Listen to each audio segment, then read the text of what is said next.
You may know Leonardo, Donatello, and Raphael, the great artists in Renaissance time. But one of the greatest artists that lived in Renaissance time was Michelangelo. Michelangelo was born in Tuscany in the city of Castres on March 6, 1475. Michelangelo was the second of 5 children. His mother died when he was only 6.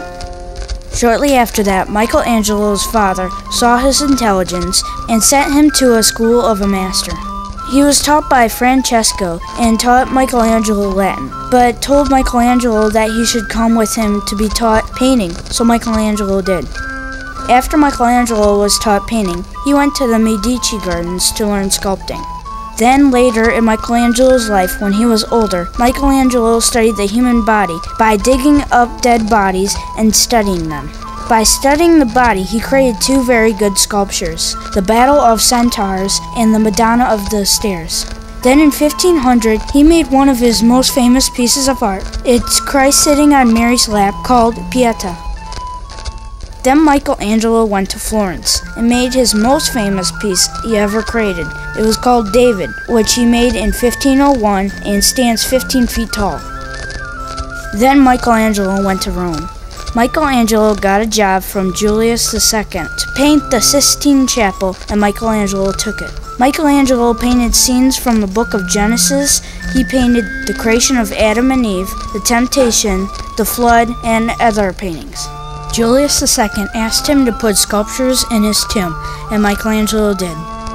Michelangelo created some of the famous pieces of art in there, such as the Dying Slave and Moses. Then later, he designed the Lutheran Library's entrance. Then designed the Medici tomb.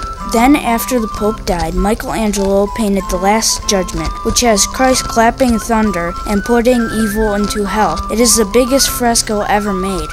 Shortly after that, Michelangelo falls in love with Vittoria Colonna and writes her poems. But then she dies. Sorry, Mike. Then in 1546, he constructed the Dome of St. Peter's, but didn't finish it. Someone else had to finish it. After that, he made a different Pieta with Madonna and Christ together. Then in Rome, Italy, on February 16, 1564, Michelangelo had a slow fever and died. Michelangelo is probably one of the best artists who ever lived, and he still inspires many today.